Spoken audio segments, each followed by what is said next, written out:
নমস্কার বন্ধুরা, অপর্ণা রান্নাঘরের আরও একটি পর্বে আপনাদের সবাইকে স্বাগত। কেমন আছেন বন্ধুরা? আশা করি ভালো আছেন। আজ চলে এসেছি নলেন গুড় আর কমলা লেবুর যুগলবন্দি কেকের রেসিপি নিয়ে। ঝটপট আমি এই নলেন গুড় আর কমলা লেবু দিয়ে কিভাবে কেক বানালাম সেই রেসিপিটাই আজ আপনাদের সঙ্গে শেয়ার করব। চলুন দেখে নেওয়া যাক। নিয়েছি একটা মিডিয়াম সাইজের কমলা লেবু। যেভাবে মোসাম্বি কাটে সেইভাবে ছোট টুকরো করে আমি কেটে নিচ্ছি। আমি কিন্তু খোসা শুদ্ধই কমলা লেবু এই কেকের মধ্যে ব্যবহার করব। আলাদা করে কিন্তু আমি কোনো ফ্লেভার বা কালার ব্যবহার করব না।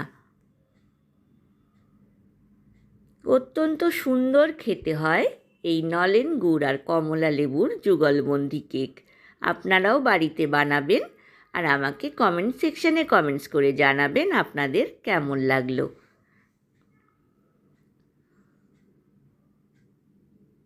পুরোটাই কমলা লেবু আমি ছোট টুকরো করে কেটে নিলাম।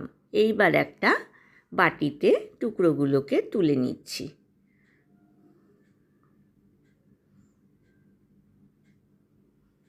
এইবার একটা বড় বাটি নিয়ে নিলাম। এর ওপরে একটা ছাঁকনি দিয়ে আমি মেজারমেন্ট কাপের 1 কাপ ময়দাকে প্রথমে চেলে নিচ্ছি। মেজারমেন্ট কাপের 1 কাপ মানে নর্মাল চা খাওয়ার ছোট কাপের 1 কাপ। দিয়ে দিচ্ছি 2 টিস্পুন বেকিং পাউডার। খুব ভালোভাবে ময়দার সাথে বেকিং পাউডারটাকে মিক্স করে নিচ্ছি। এইবার ঢাকনা দিয়ে আমি পাশে সরিয়ে রাখছি। নিয়ে নিচ্ছি মিক্সার গ্রাইন্ডারের একটা বড় কন্টেনার। দিয়ে দিচ্ছি খোসা শুদ্ধ টুকরো করে কেটে নেওয়া কমলা লেবু। দিয়ে দিচ্ছি 2 টিস্পুন পাউডার সুগার। আমার কাছে পাউডার সুগার ছিল তাই আমি পাউডার সুগার ব্যবহার করলাম।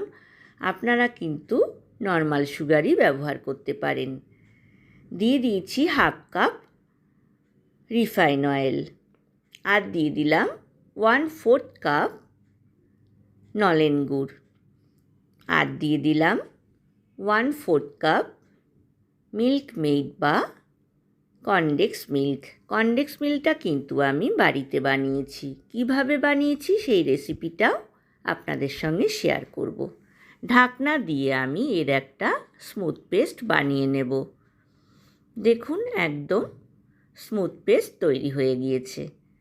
এইবার পাশে যে সরিয়ে রেখেছিলাম বাটিটা তার ঢাকনা সরিয়ে নিলাম।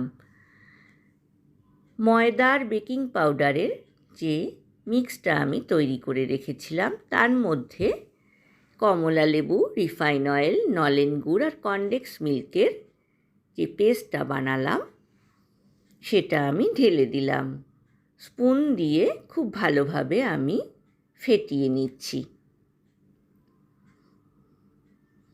আপনারা ইচ্ছা করলে কিন্তু পুরোটাই সুগার আর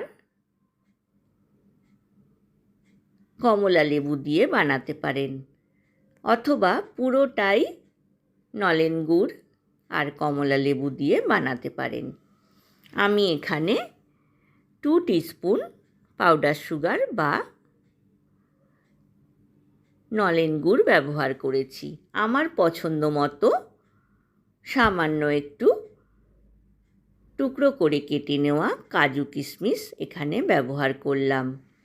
খুব ভালোভাবে স্পুন দিয়ে ফেটিয়ে নেওয়ার পর হ্যান্ড উইক্স দিয়েও খানিকটা ফেটিয়ে নিলাম। এইবার স্প্যাচুলা দিয়ে আমি সমান করে দিচ্ছি। ঢাকনা দিয়ে আমি কেকের ব্যাটারটাকে 1/2 ঘন্টা রেস্ট হতে দেব। এইবার কেক টিনটাকে আমি তৈরি করে নিচ্ছি। কেক টিনে আমি অয়েল ব্রাশ করে নিলাম। একটা বাটার পেপার ভেতরে দিয়ে দিলাম। বাটার পেপারের ওপরেও আমি অয়েল ব্রাশ করে দিলাম। বন্ধুরা যারা প্রথম থেকে আমার সঙ্গে আছেন তাদেরকে অনেক ধন্যবাদ।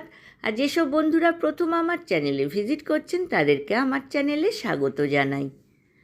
এইবার কেক টিনের মধ্যে কেকের ব্যাটারটা আমি ঢেলে দিলাম।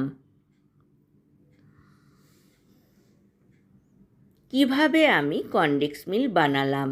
1 লিটার দুধকে 250 গ্রাম চিনি দিয়ে গ্যাস ওভেনের লো ফ্লেমে বসিয়ে রেখেছিলাম। পুরোটা শুকিয়ে যাওয়ার পর সামান্য একটু গরম জল অ্যাড করে 2 টেবিল স্পুন গরম জল অ্যাড করে আমি মিক্সার গ্রাইন্ডারে ব্লেন্ড করে নিয়েছি। তৈরি হয়ে গেছে কনডেন্স মিল্ক। পুরোটা কেক টিনের মধ্যে ব্যাটার ঢেলে দিয়ে ওপর থেকে আমি অয়েল ব্রাশ করে দিয়েছি। আগের থেকে আমি একটা কড়াই গ্যাস ওভেনে গরম করে নিয়েছি।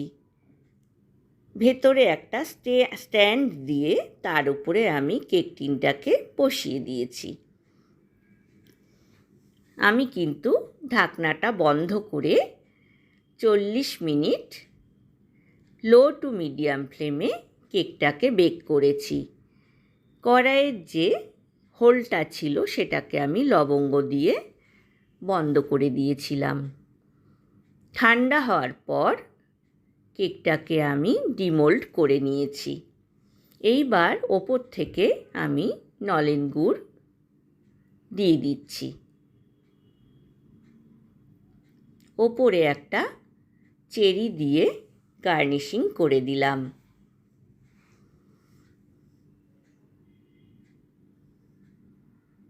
এইবার পুরোটাই ঠান্ডা হতে দিলাম।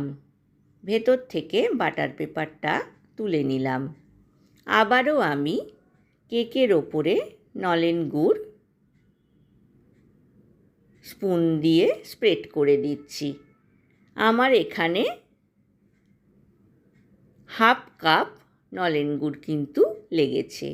এবার আমি আপনাদের কেটে দেখাচ্ছি কেকটা কতটা সফট হয়েছে। খেতেও কিন্তু অসাধারণ হয়েছে। আপনারাও বাড়িতে বানান।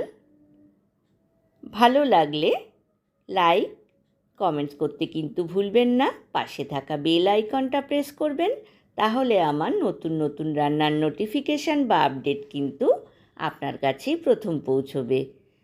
আমি পরিবেশন করে দিয়েছি বন্ধুরা। আজ এ পর্যন্তই বন্ধুরা, দেখা হবে আবার নতুন রেসিপি নিয়ে। ভালো থাকবেন, সুস্থ থাকবেন। ধন্যবাদ।